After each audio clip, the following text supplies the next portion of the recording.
ha preguntado por qué hay mujeres que se quiebran ante la presión, mientras otras se levantan con fuerza sobrenatural en medio de la tormenta? La diferencia no siempre está en sus circunstancias, sino en quien la sostiene. Isaías 40:29 nos dice: Él da esfuerzo al cansado y multiplica las fuerzas al que no tiene ningunas.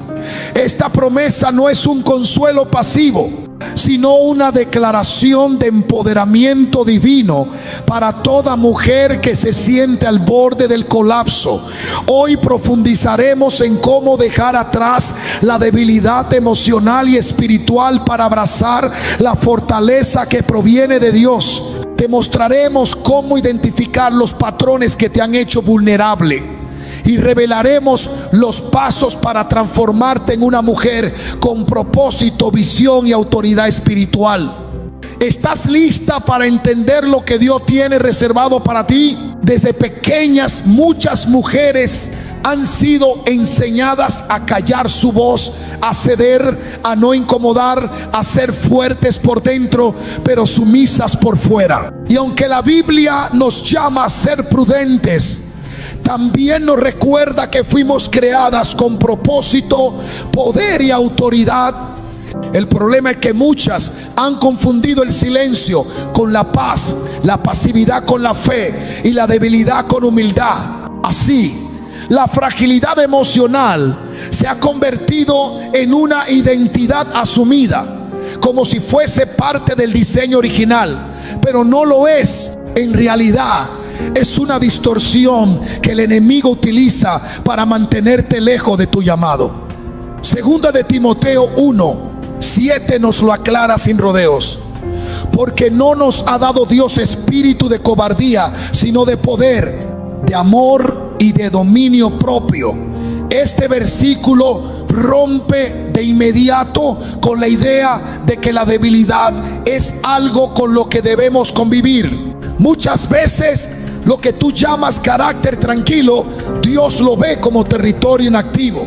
Lo que tú llamas yo soy así, Él lo llama una excusa que ha impedido que crezcas. No estás rota, estás estancada.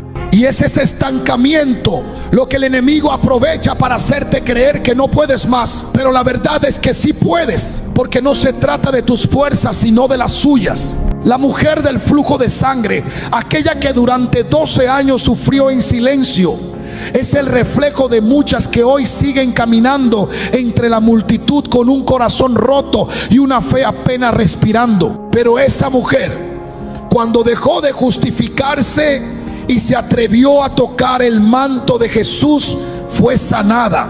No porque gritó, no porque se impuso, sino porque creyó lo suficiente como para moverse. Su acción cambió su destino, y eso mismo puede pasar contigo.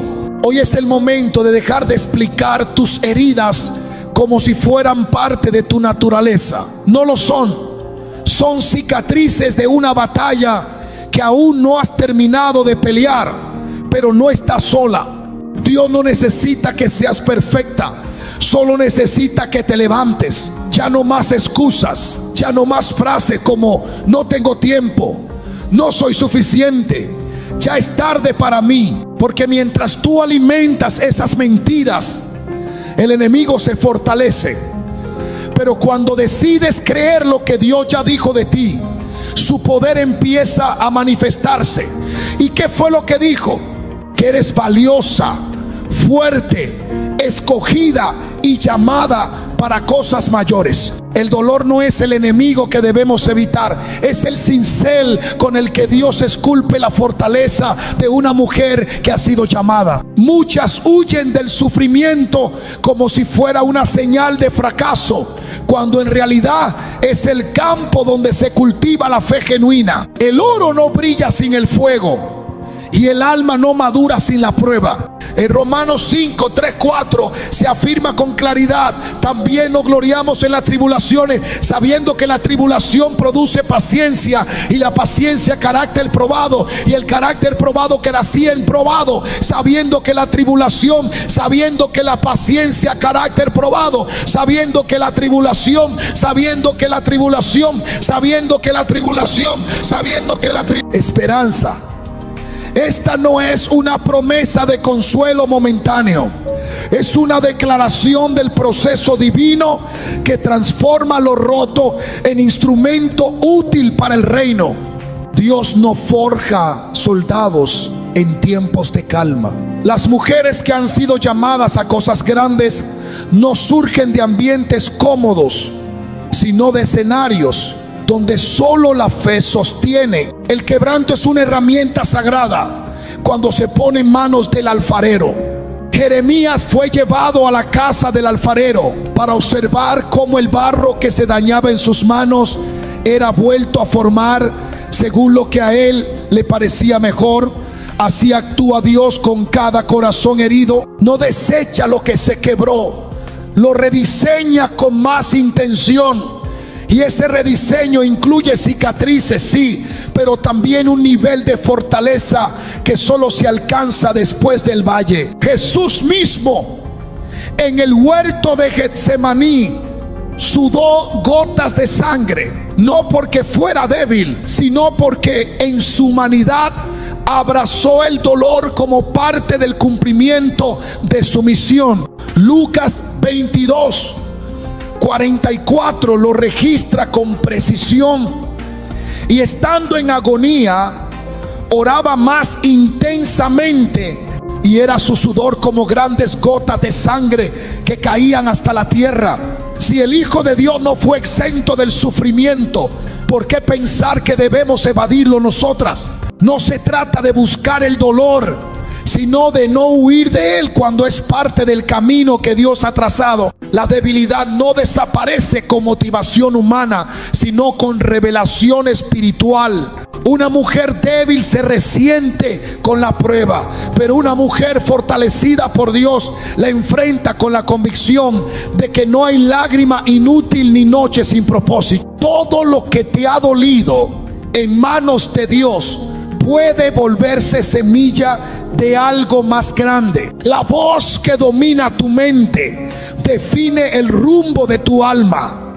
No importa cuán grande sea tu llamado, si estás escuchando palabras que lo contradicen. Desde el principio, el enemigo ha utilizado la voz de la duda para desestabilizar la identidad de los hijos de Dios. Así ocurrió en el Edén, cuando la serpiente no atacó con fuerza física, sino con una pregunta: ¿con qué Dios os ha dicho?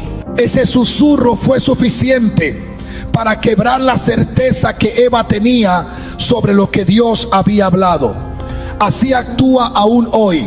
Una mujer débil no siempre carece de fuerza, simplemente ha estado escuchando la voz equivocada. En Juan 10:27 Jesús declara: mis ovejas oyen mi voz y yo las conozco y me siguen. Escuchar su voz no es un acto pasivo, es una elección espiritual constante. Muchas escuchan más al temor, a la crítica, al pasado, que al Dios que las llama por nombre. Y cuando permites que otras voces definan tu valor, terminas viviendo muy por debajo de lo que fuiste creada para ser. La Biblia enseña que la fe viene por el oír, y el oír por la palabra de Dios. Si lo que oyes no edifica tu fe, estás alimentando tu debilidad. Cuando Jesús fue tentado en el desierto, respondió con lo que estaba escrito. No debatió, no dudó, no razonó con la oscuridad. Habló con autoridad desde lo que ya sabía. Así debe actuar una mujer que ha dejado de ser débil, firme, basada en la verdad, sintonizada con la voz que nunca falla. Porque la verdadera fortaleza no viene de lo que piensas de ti misma, sino de lo que decides creer de Dios. Su voz es la única que no cambia, no confunde, no contradice. Es la voz que te llama a levantarte. Una mujer débil reacciona. Lo hace desde la emoción inmediata, desde el impulso no filtrado, desde una herida que aún no ha sido sanada. Reacciona porque no ha aprendido a decidir, no ha sido entrenada para detenerse, pensar y responder bajo la dirección del Espíritu. Reaccionar es fácil. Decidir con sabiduría requiere dominio propio, requiere carácter, requiere madurez espiritual. Por eso en Proverbios 14:1 se nos enseña que la mujer sabia edifica su casa, mas la necia con sus manos la derriba. La sabiduría no actúa por impulso, construye con intención. No deja que los sentimientos dicten la dirección, sino que se alinea con lo eterno. El corazón humano es engañoso, y cuando no se somete a Dios se vuelve un arma de doble filo. Hay mujeres que por